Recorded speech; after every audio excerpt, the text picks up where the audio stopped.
Miss Nelson is Missing by James Marshall. The kids in room 207 were misbehaving again. Spitballs stuck to the ceiling. Paper planes whizzed through the air. They were the worst behaved class in the whole school. "Now settle down," said Miss Nelson in a sweet voice. But the class would not settle down. They whispered and giggled. They squirmed and made faces. They were even rude during story hour. And they always refused to do their lessons. "Something will have to be done," said Miss Nelson. The next morning, Miss Nelson did not come to school. "Wow," yelled the kids, "now we can really act up." They began to make more spitballs and paper planes. "Today, let's be just terrible," they said. "Not so fast," hissed an unpleasant voice. A woman in an ugly black dress stood before them. "I am your new teacher, Miss Viola Swamp," and she rapped the desk with her ruler. "Where's Miss Nelson?" asked the kids. "Never mind that," snapped Miss Swamp. "Open those arithmetic books." Miss Nelson's kids did as they were told.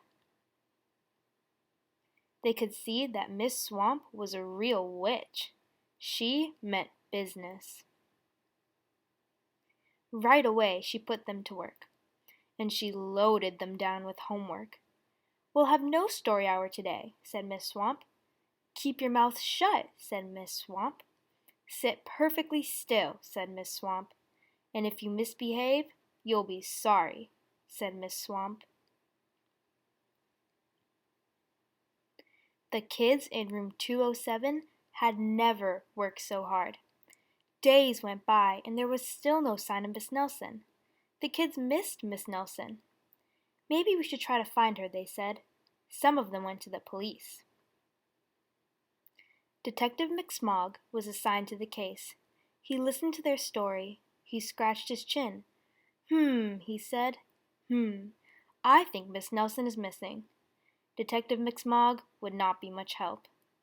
Other kids went to Miss Nelson's house. The shades were tightly drawn, and no one answered the door.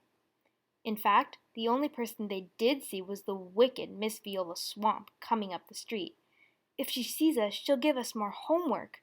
They got away just in time.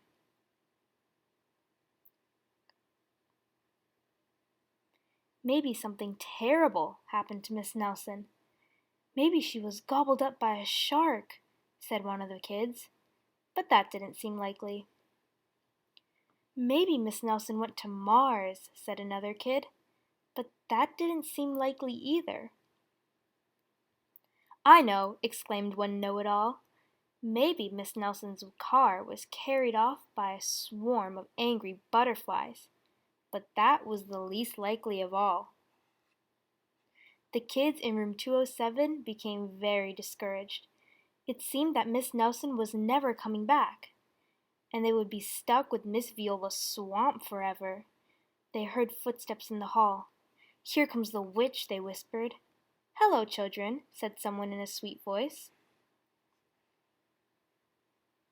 It was Miss Nelson. "Did you miss me?" she asked. "We certainly did," cried all the kids. "Where were you?" "That's my little secret," said Miss Nelson. "How about a story hour?" "Oh, yes," cried the kids. Miss Nelson noticed that during story hour, no one was rude or silly. "What brought about this lovely change?" she asked.